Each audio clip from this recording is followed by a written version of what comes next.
AI로 인해서 일자리가 사라진다라고 하죠. 그런데요, 진짜 먼저 사라지는 것은 있습니다.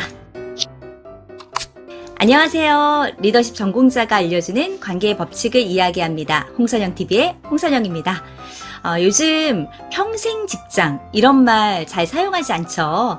그래서인지 제 주변에 있는 많은 직장인들도 미래에 대한 준비를 위해서 자기 개발을 하시는 분들이 참 많습니다.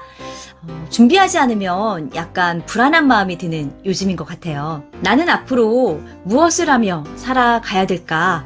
평생 직장이라는 건 없는데 언제까지 내가 일을 할 수 있을까? 이런 고민을 하고 계신다면 이 질문에 조금이나마 답을 찾으실 수 있습니다. 오늘 영상 끝까지 봐주세요.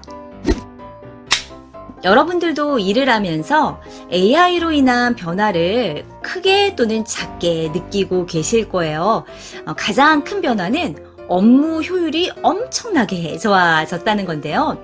이 미국에서도 이 AI를 도입하고 나서 업무 효율이 엄청나게 높아지면서 문제가 생겼어요. 어떤 문제냐면 인원 감축이 시작이 된 거죠. 무려 12만 명이나 감축을 했고 아마존은 AI로 인한 효율성이 높아지면서 14,000명의 인원을 감축했습니다. 업무 효율이 높아져서 더 이상 인력이 필요 없다라는 것이 요즘의 추세이거든요. 여러분들도 이런 추세나 변화에 대해서는 어느 정도 느끼고 계실 거예요. 저도 일을 시작하면서 예전에는 많이 생각하고 고심했다면 AI와 함께 생각하면서 그 준비하는 시간이 훨씬 더 줄어들었거든요. 이러다 보니 우리의 업무에 이미 많은 자리를 AI가 차지하고 있습니다. 그러니 미래가 더 불안해지는 건 사실이죠. 하지만 해답은 있습니다. 다르게 생각해보면 우리 인류에게 이런 식의 기술의 발달로 인한 고민과 걱정, 두려움 이런 거는 항상 있었거든요. 사진 기술이 발달이 되었을 때도 마찬가지였습니다. 1839년 사진 기술이 세상에 처음 등장했을 때 사람들은 똑같이 말했어요. 이제 그림은 끝났다. 왜냐하면 당시의 그림의 역할은 그 사건을 정확하게 기록하는 역할이었어요. 그런데 이 사진은 어떨까요? 그림보다 더 빠르고 정확하고 더 저렴한 가격에 제공을 했던 거죠. 많은 사람들은 이 사진의 등장으로 그림은 사라지고 화가라는 직업이 없어질 거라고 생각을 했어요. 그리고 정말 많은 화가들이 이 사진과 경쟁을 했습니다. 더 정교하게 사진처럼 그림을 그리려고 말이죠. 그러다 보니 일은 더 많이 해야 되고 가격 경쟁력에서 밀리지 않으려면 돈은 적게 받아야 되죠. 기술과 경쟁을 하니까 이렇게 나의 그 가치들이 조금 더 떨어지는 거예요. 그런데 다른 길을 선택한 사람도 있습니다. 화가의 역할을 바꾼 사람인데요. 바로 피카소입니다. 이 사진과 경쟁하지 않습니다. 사진이 절대로 할 수 없는 그런 부분, 나만의 경쟁력을 피카소는 찾은 거죠. 제가 그림에 대해서 잘 알지는 못하지만 이 피카소의 그림은 정말 독특하다. 이거는 딱 보면 알 수 있어요. 그리고 그분만의 구도나 그분만의 관점으로 그림을 그리고 있어요. 해석이 다른 거죠. 이 화가라는 자신의 역할을 똑같이 사건을 기록한다라는 것이 아니라 자신의 역할을 새롭게 해석하면서 활동하던 당시에도 굉장히 인정받았고 사후에도 모두 인정받는 정말 몇 안 되는 유명 화가가 되었습니다. 오늘의 핵심이 바로 여기에 있습니다. 지금 우리에게도 이런 피카소와 같은 역할 전환의 안목이 필요한 거죠. 기술과 경쟁을 하지 않고 나만의 역할을 다시 정의해서 그 역할에 더 집중을 하는 거예요. AI가 우리에게 먼저 가져간 역할은 이런 겁니다. 정리하는 1차 결과물. 그리고 저희 경우에도 아이디어를 뭔가 만들기 전에 아이디어 회의, 아젠다를 좀 만들어내는 이런 작업들은 AI와 함께 하죠.